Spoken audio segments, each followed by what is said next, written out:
अशोक जाधव सरांचं दुसरं पीक हे वाटाणा हे आहे. वाटाणा आपण त्यांना ग्रीन गोल्डचा GS10 हा वाटाणा आपण त्यांना दिला होता. तर ह्या वाटाण्याला बरोबर आज 1 महिना आणि सर 2 दिवस दोन आहे. दिवस झाला. 2 दिवस झाले. तुम्ही बघू शकता बेडवर हा वाटाणा केलेला ठिबक पद्धतीनं. असं खाली झूम करून पण दाखवा लिटरेचर कशी हाताळली, बेड कसा केलाय, वाटाणा कसा आहे. 1च महिना या वाटाण्याला झाला. 1 महिना आणि 2 दिवस. ह्या वाटाण्याला आपण फक्त एकदाच आणि एकच फवारणी दिली आणि हा वाटाणा साधारण सर पाऊण एकर. पाऊण एकर वाटाणा आहे. या पाऊण एकराला आपण भूहास्त्राच्या 2 बॅगा दिलेल्या आहेत आणि एक फवारणी दिली MI spray, olive, grow magic, MI proud, बुरशीनाशक फंगीसाईड आणि नॉर्मल 20 मिलीनं MI वीर. हे एकत्र आपण एक फवारणी दिली आहे.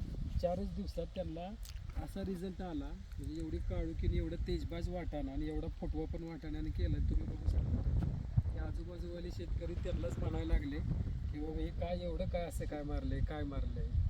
तर एवढा चांगल्या प्रकारचा वाटाणा आहे. सर तुम्हाला कसं वाटतं या पिकाविषयी? बोला बोला की.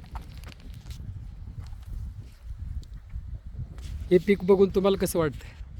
हे पीक बघितल्यानंतर माय लाईफ कंपनीचे आपल्या माय लाईफ कंपनीचं पहिलं भुवास्त्र वापरलं 2 बॅगा. बर बर. परत फवारणी घेतली ग्रो मॅजिक, माय प्राऊड, माय वीर, माय ओलिव्ह. त्याची फवारणी घेतल्यामुळे पीक एकदम जबरदस्त पीक आलेलं आहे. बाकीचे तर मी काय केले काय पिकाला बाकीचे तर मला बोलतात तुम्ही काय केले 1 महिन्यात तुमचा वाटाणा एवढा उंच आलाय का काळू केली. त्यांना मी सांगितलं बाबा माय लाईफ तुम्ही टॉनिक घेतो म्हटलं बाबा.